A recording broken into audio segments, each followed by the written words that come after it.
This is 1994. And we were playing Wednesday through Saturday with BR at Roberts.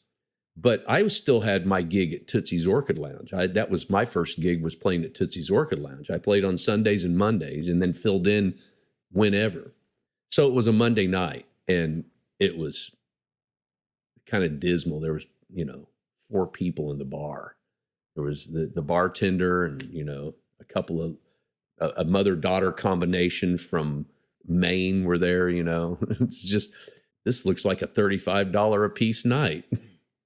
And so we're up there doing our thing, and all of a sudden, all these people started pouring into the bar. I'm like, but it filled up. And then I saw this car pull up in front, and this guy get out, and this guy walks in. It's a guy in a hat. And he was obviously somebody, and I didn't know who he was. He sat down, and it was obviously these people were following him from bar to bar, right? And he was in there, he was with his girlfriend or his wife or somebody. And so we were up there doing, our Carl Smith, Ray Price, Johnny Horton.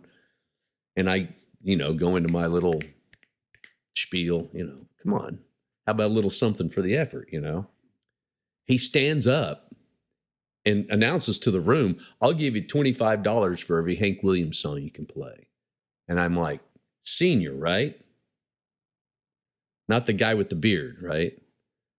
He's like, yeah, Hank Senior. And I'm like, starting now? And so at $300 worth, I said, you want me to keep going? He said, hell yes, son, keep going. I'm like, son, I'm older than you. So I ended up doing 24 songs. There was a guy keeping track. People were yelling out the requests, they were, helping me out. And oh yeah, I know that one. I know a little bit of Tutti Frutti, hunky dory. They could, and I knew a bunch of them already, but I did 24 of them, and I cleaned him out. He fell $25 short, but he picked the right guy. But it was John Michael Montgomery, who was a big country star at the time, and a nice guy who later on, after we got signed, which the next year we got signed, we would see him at different events, and I would remind him, you know what? I appreciate that night because I knew you were digging what we were doing and you were helping a guy out. And I always will appreciate it. But, at the time it was framed, because then when we got signed, that was a story. That was kind of a story down abroad. It was in the USA Today, and it's gotten exaggerated as to who it was and how much money it was. But that's the story.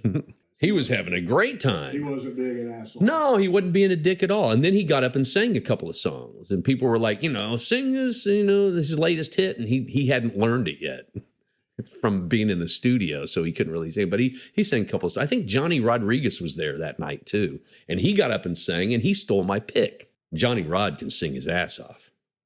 Johnny Rod's badass. Yeah, it was a whole thing. And the weird thing about it is that there were 3 or 4 other guys in the crowd that could have done what I did that night. I mean, Gary Bennett, he could have sung that many Hank Williams. Greg Gehring was there. He could have probably done it too. There was a guy that used to play at the old Wagon Burner, which is now Layla's, and everybody called him Hank. That was how he went as Hank. And he probably could have done that too, but I was the guy that got the call. And it was framed at the time as like, the up and coming bush leaguer, striking out Babe Ruth or some shit like that. I mean, it makes for a good story. But for the record, he was totally digging what we were doing. And we found that from a lot of like celebrities that were coming through at the time, that they were just digging what we were doing. Hell, one night, Gary Bennett had to sing Hello Walls for Farron Young. Yeah, imagine that sphincter contraction. But Bennett could carry that one. He could sing the shit out of that song. He probably still can. He probably still does. You'd have to pay him though.